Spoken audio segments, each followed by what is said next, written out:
I'm sorry that I said you were a jag, just a guy who's an average wide receiver they use a first-round pick on that isn't doing anything. I hope today that you actually show up in a way that you haven't showed up in the last couple of years since they drafted you.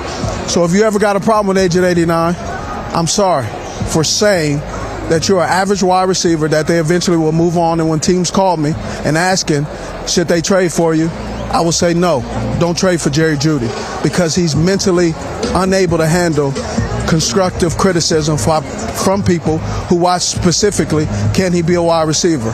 He could be a wide receiver. He's a tier 3. Go back into the studio. I'm done now. Thank you. The cold Lake Erie winds hit different Sunday afternoon. And it wasn't just because the San Francisco 49ers dominated Cleveland 26-8. It was because for a few tense moments, the Browns sideline looked ready to explode from the inside out. CBS cameras captured what would become the biggest storyline of the NFL week.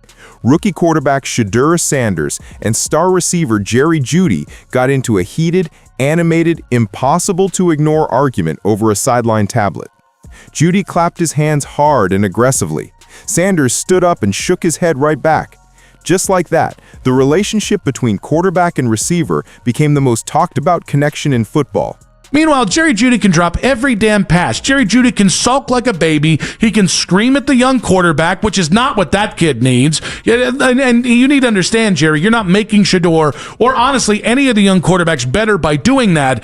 And then the cherry on top is coming out and having a weak-ass answer on this. Yeah, I mean, Jerry's getting some sort of excuse from the Browns here that I don't know. I don't know why he's getting it, and it seems like other players that are actually doing their jobs seem like they're not only not getting the pass, but they're also then having punishments being sent forth for them. It's With the Browns sitting at 3-9, the optics couldn't have been worse. A young quarterback fighting to prove himself, a former Pro Bowl receiver fighting to stay relevant, a fan base fighting to hold on to any shred of hope, and all of it exploding in real time on national television.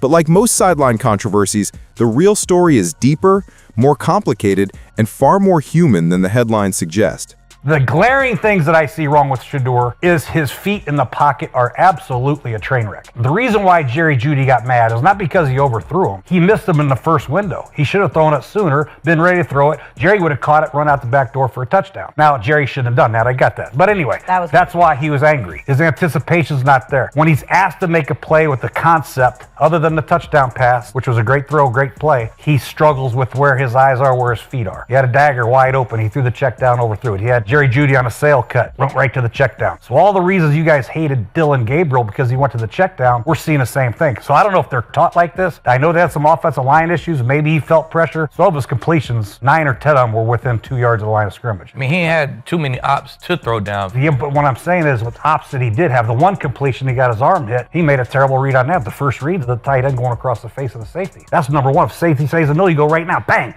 He waited, tried to hit the seam ball, stared him down. If his arm didn't get hit, that was a pick by the safety. I'm not discouraged by him. Obviously, the situational play was awful. He wasn't in a lot of great 1st and 10, 2nd and 3 opportunities. They're trying to force the running game, which I understand with the young quarterback, but they got a lot of work to do with this kid. I'm not giving him a C. It's incomplete. Let's let him keep playing and see what happens. The confrontation happened early in the fourth quarter. Just moments before, Sanders had barely overthrown Jeudy on a deep ball that could have changed the entire game. Jeudy came off the field visibly frustrated, shaking his head at yet another missed opportunity in a season full of them. The hardest thing in this game and right now is having trust. Having trust with everybody, you know. Certain movements, certain way we make eye contact, like certain things is so detailed, and that's how I play very comfortably. So that's how I get in my comfort zone. That's how I get in my bag. That's how I'm able to do that. So it's different because this is a different year. It's not a traditional way. You know, it's not a traditional situation, and that's okay because it's a challenge. And I know we're gonna be able to overcome the challenge, but it just expedite everything, and you just go out there, you know, and just take risks. It is what it is. Minutes later, while reviewing the play on a tablet, Jeudy clapped sharply and repeatedly, making his point loud and clear. Sanders fired back, standing up as the two exchanged heated words. At one point, veteran center Ethan Posich even stepped between them, subtly separating the two. Then, just like that, the camera cut away. But the moment was already out there, ready to fuel social media storms and endless sports talk debate. Those few seconds sparked a full-blown narrative. Was Cleveland's locker room falling apart? Was Jeudy turning on his rookie quarterback? Was Sanders already losing the trust of his top weapon? What I would have done different, I probably just probably taught them off camera. You feel me? That's probably what I would have done different. You know, of course I'm gonna speak my mind and tell me what and say what I need, what I see out there. But you know, it what it is. Football, man. Just me and Shedeur are good. You know, stuff like that happens. You know, y'all gonna make it bigger than what it is. You know, because the media.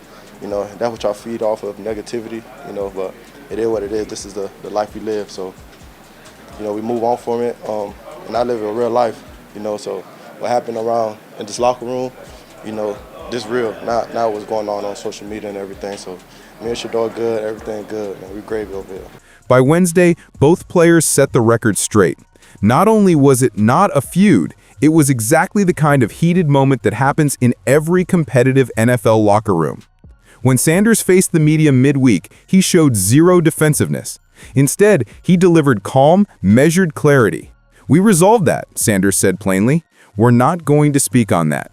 For a fifth-round pick thrown into a dysfunctional season and forced to jump from fourth string to starter in just a few weeks, Sanders' composure was impressive. He explained the situation without throwing anyone under the bus. The real problem at the heart of the incident? Time. Not drama, not ego, time. The hardest thing in this game right now is having trust. Having trust in everybody. Certain movements, certain things, it's so detailed. That's how I play comfortably. That's how I get in my bag. But this year isn't traditional. It's a challenge. Sanders didn't take a single rep with the first team until he was named the starter in Week 12. Jeudy, meanwhile, had spent the entire year working with Joe Flacco, Kenny Pickett, and Dorian Thompson-Robinson. Three completely different quarterbacks with three completely different play styles, rhythms, and tendencies. Sanders was a brand new operating system installed mid-season into an offense still running on outdated software. Trust takes time. Timing takes reps. Understanding takes chemistry. And the Browns simply haven't had any of it. But Sanders wasn't discouraged. If anything, he sounded energized. "I know we're going to overcome the challenge. You go out there and take risks. It is what it is." If Sanders brought composure, Jeudy brought raw honesty. "We spoke about it. We're good," Jeudy said. "It's an emotional sport. Stuff like that happens." Jeudy didn't dodge responsibility either.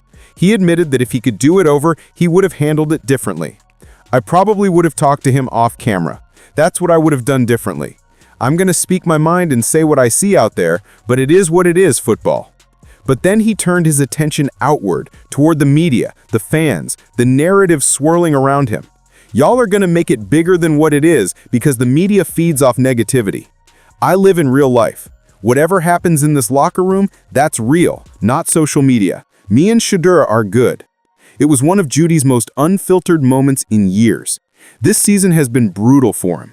Just 1 year removed from a 90-catch, 1,229-yard Pro Bowl campaign, Jeudy is now on pace for the fewest receptions of his career. He has only 1 touchdown. He leads the Browns in dropped passes. He's heard the boos. He's seen the tweets. He knows the expectations. And yet, rather than blame his rookie quarterback, he defended him. That alone speaks volumes. Kevin Stefanski, whose job security has been a season-long storyline in itself, didn't flinch when asked about the incident. "Football is an emotional sport," Stefanski said. "When you're a family like we are, you can have disagreements. Sometimes everyone gets to see them. Sometimes they're behind closed doors." He emphasized that the situation had been addressed internally and wasn't something he was concerned about. To Stefanski, what happened wasn't a crack in the foundation. It was proof of how badly this team, even at 3-9, wants to win.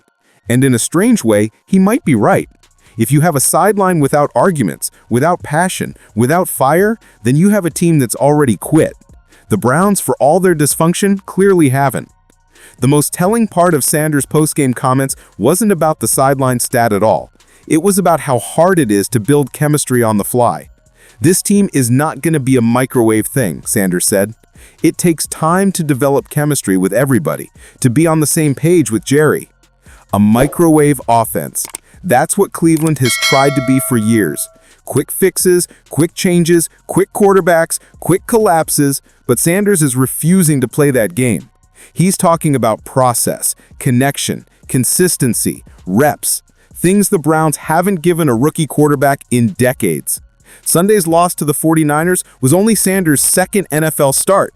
He finished 16 of 25 for 149 yards, 1 touchdown, and 3 sacks. Not spectacular, not disastrous, simply the performance of a rookie trying to find his footing.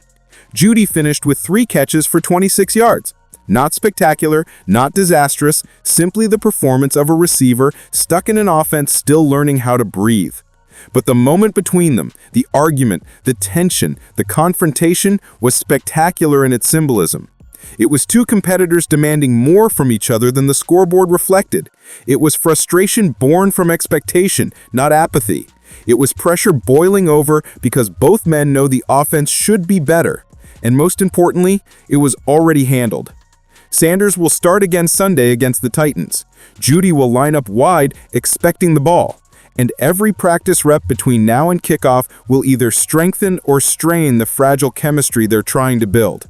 But for the first time in weeks, the Browns' offense is finally showing something it's lacked all year: emotion, accountability, and the beginning of a relationship that might actually grow into something real. The Sanders-Jeudy moment wasn't the start of a feud. It was the start of a partnership. A raw one, a messy one, a passionate one, but a partnership nonetheless. And if Sanders is going to become the quarterback Cleveland desperately needs, and if Jeudy is going to rediscover the player he once was, then this fiery, uncomfortable, very public sideline confrontation might just be the turning point. Because trust isn't built on perfection. It's built on hard conversations, on missed throws, and honest feedback. On frustration followed by resolve. And for the first time all season, the Browns' offense finally showed signs of life.